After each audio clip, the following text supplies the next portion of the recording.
કેમ છો? મજામાં. આજનો સુવિચાર છે પ્રતિબદ્ધતા, કમિટમેન્ટ. આ સુવિચાર કેલિફોર્નિયાના લેખક અને બ્લોગર એવા શ્રી TF હોજ સાહેબે ખૂબ જ રીતે લખ્યો છે.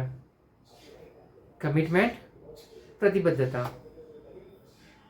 હતાશા પર વિજય મેળવવા માટે વ્યક્તિએ તે જે કાર્ય કરી રહ્યો છે તે કાર્યના પરિણામ ઉપર ધ્યાન કેન્દ્રિત કરવું જોઈએ, નહીં કે તે જે કાર્ય કરે છે તે કાર્યમાં આવતા અવરોધો ઉપર.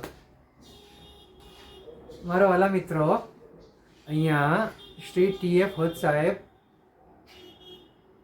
ખૂબ જ મહત્વની વાત, જીવનને લગતી, જીવનને સમજવાની અને તેની ઉપર કામ કરવાની વાત કહી રહ્યા છે.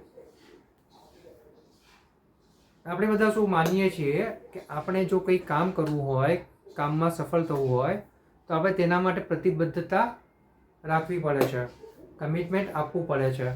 કમિટમેન્ટ કર્યા પછી તેની ઉપર કામ કરવું પડે છે. હવે જ્યારે આ પ્રમાણે કામ કરતા હોઈએ છીએ, કમિટમેન્ટ કર્યું હોય છે તેની ઉપર કામ કરીએ છીએ, ત્યારે ઘણીવાર એવું બને છે કે આપણે જે કામ કરી રહ્યા છે તેના માટે થઈને ઘણા બધા અવરોધો આપણા કાર્યમાં આડે આવતા હોય છે.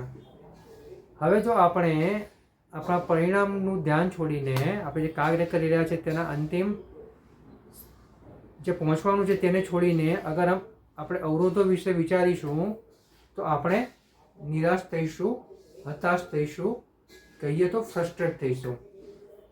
આ ફ્રસ્ટ્રેશન આપણને આગળ કામ નહીં કરવા દે.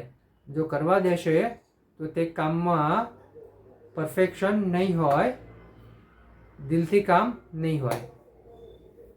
માટે જ જો વ્યક્તિએ આવા ફ્રસ્ટ્રેશન ઉપરથી, આવી હતાશા નિરાશામાંથી દૂર થવું હોય, આની ઉપર વિજય મેળવવો હોય તો એ વ્યક્તિએ તે જે કામ કરી રહ્યો છે તેના એન્ડ રિઝલ્ટ માટે, એટલે કે તેના પરિણામ માટે વિચારવું જોઈએ, તેની ઉપર જ ધ્યાન કેન્દ્રિત કરવું જોઈએ.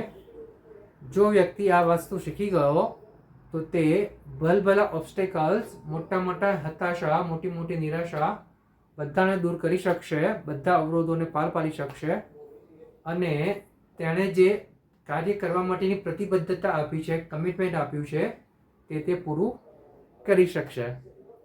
Thank you.